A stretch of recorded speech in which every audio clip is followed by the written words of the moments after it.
Speech.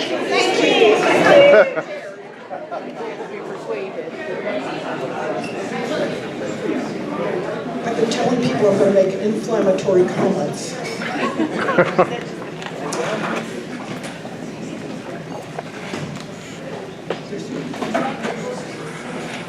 Thank you for being here to celebrate my retirement. I'm a professor and I can't miss the chance to give a lecture. Don't worry, it won't be 55 minutes, but it will be the final exam. I'm going to talk about principles.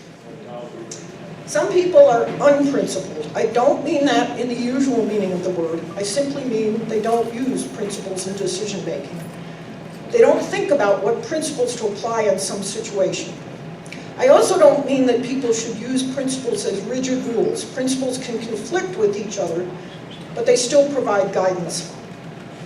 As I always do in teaching, let me start with an example. As chair of the Department of Engineering at University-Pueblo, one important principle for me is that the faculty come first. Yes, before the students. This idea comes from a book called The Customer Comes Second. What is the work of the university? Teaching, research, and service. Who does that work? The faculty. In my work as chair, I am not doing teaching, research, or service. I am providing support to the faculty.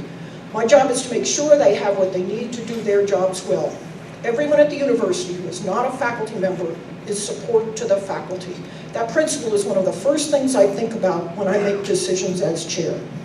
I picked 3 principles to talk to you about: democracy, community, and the common good.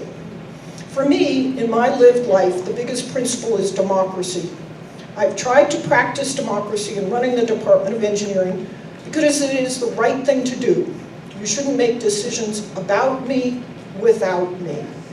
But also because talking, thinking, discussing, working things through as a group results in better decisions than I do on my own.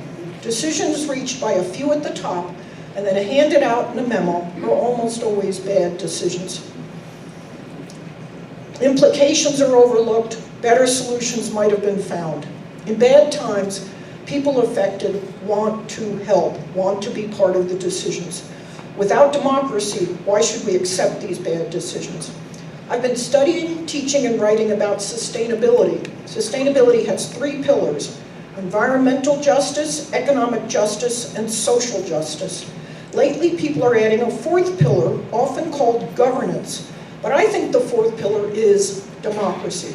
If you don't have democracy, a society is not sustainable because eventually out come the torches and the pitchforks. The second principle is community. I grew up in a paper mill town in New Jersey, and after I came to Pueblo 21 years ago, it took me a while to figure out why I felt at home so quickly.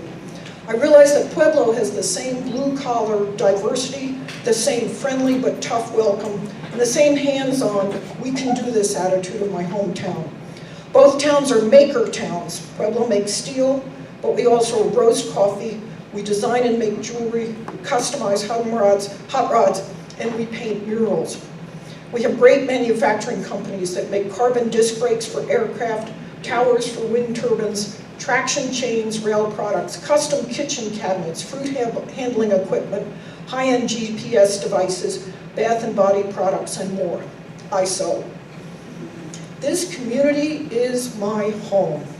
When I decided to retire, Mark and I talked about whether we would move. Mark has been retired for a number of years, and we agreed, no, Pueblo is home. I have been about helping this community, helping Southern Colorado, ever since I moved here. The university should be embedded in this community. We should be the people's university.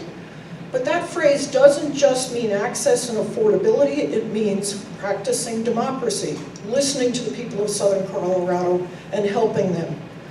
We can't be the People's University of Southwest United States if we can't even be the University of Southern Colorado.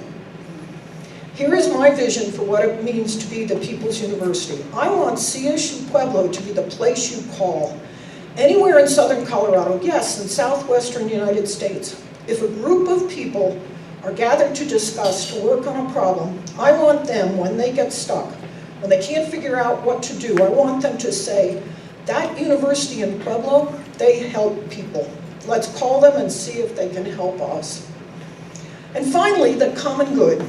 Jonathan Poritz, my colleague from the AAUP, has reminded me several times recently about the purpose for tenure for faculty.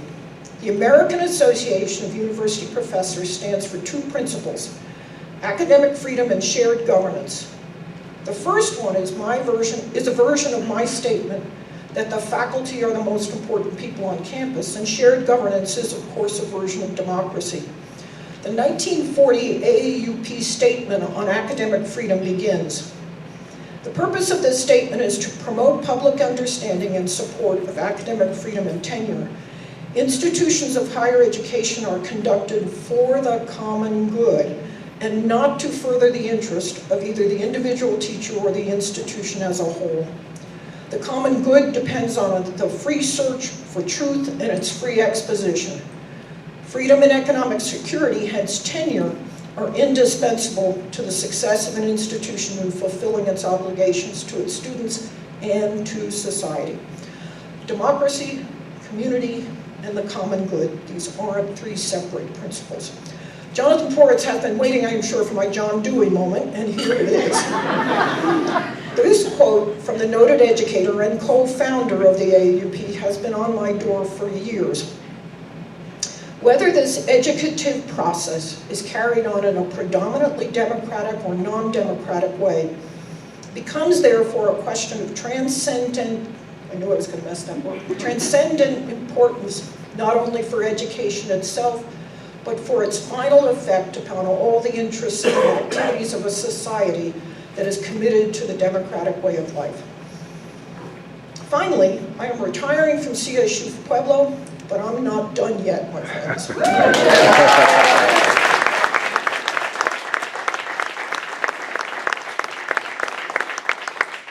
are going to see me in different roles in this community, practicing democracy for the common good. Watch what is coming next for me. In la lucha, in the struggle, forever in la lucha. Thank you.